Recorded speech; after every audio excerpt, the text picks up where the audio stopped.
Opo, ano pong problema natin, Tay? Ang katanungan ko po kung ang batas na kung kailan po maging automatic na membro sa PhilHealth ang mga senior citizens, epektibo na po ba yun?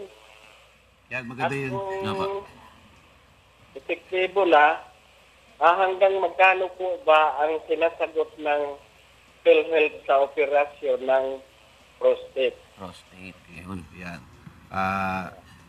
Sir Romeo, una sa lahat, magandang balita po. Nag-take effect po itong amendment ng Senior Citizens Act kung saan mandatory na po ang PhilHealth coverage ng lahat ng senior citizens nitong nakaraang November 25, 2014.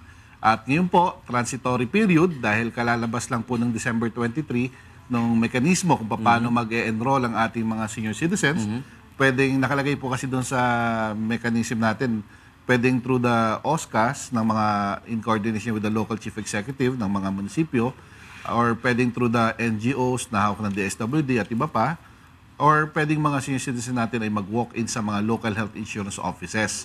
Ang kailangan lang gawin ay mag-fill up ng PhilHealth membership registration form at maglakip ng one by one latest picture at improve kanilang pagiging senior citizen. Tapos tukol naman po sa benepisyo, ang mga senior citizens natin na kabilang dito sa automatic coverage nga po ay ma-enjoy po nila iba't ibang benepisyo na katulad din po ng mga ibang miyembro. So ngayon po sa PhilHealth, case rate ang pagbabayad natin. Halimbawa, ang isang member ay na-dengue, 10,000 po ang ating package dyan. Yung malalang stage ng pneumonia, 32,000. Doon sa case ni Sir, kino-cover natin sa kanya, prostate cancer.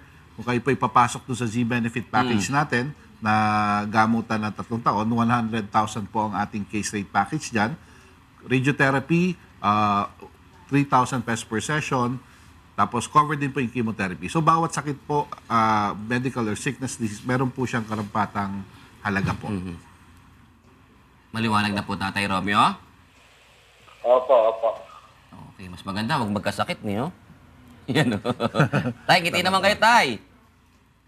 Sige po. Okay, maraming salamat, Tatay Romeo. Yun. Nangin si Tatay. Sir Delio, ano pa bang mga asa natin ngayon sa PhilHealth? Ngayong January na po. Meron tayong mga activities, events, mga nais-announce? Well, siguro sa mga individual paying members na kasali sa informal sector, habulin niyo po yung pagbabayad niyo po ng 600 pesos bago matapos itong Disyembre. Meron po kami opisina ng December 29, or pwede rin po kayo magbayad sa iba't ibang mga PhilHealth Express or mga bayad centers. Kasi po, pag nagbayad po kayo ng October, November, December, that's 600 pesos. In case na may magkasakit po na legal yung asawa, anak o magulang, magagamit po ito come January 1 hanggang buong first quarter na po ng 2015. So hindi po natin alam kailan tayo magkakasakit o may ma-aksidente sa ating mga mahal sa buhay. Sana wag natin magamit at ayaw naman natin may magkasakit. Pero importante sa halagang 600 pesos para ibayad ngayong fourth quarter, in case of emergency at may ma-hospital, come January, February, March 2015, magagamit na po ito. Yes. Hindi man natin magamit, may magagamit po yun ng iba. Tama ba yan, Sir Apo, Delio? kasi social health insurance, umiikot po ang pondo natin. The healthy subsidize the sickly, the young subsidize the old. Tigit sa lahat, hindi po nasasayang inyong contribution. Tama nga po si Sir June, na tayo po ay nakakatulong kung tayo hindi nagkakasakit. At sinasama po inyong contributions para maging lifetime member tayo. Pero nakikita nyo naman po, ang programa ng PhilHealth ay talagang merong pagkiling sa ating mga senior citizens. Dati nga po, ikaw ay qualified dependent, pero ngayon nga po, dahil nga po sa amendment ng Senior Citizens Act, lahat ng senior citizens ay automatic po na miyembro na ng PhilHealth. Okay, yan po si Ginoong Delio Aceron, ang Deputy Spokesperson ng PhilHealth.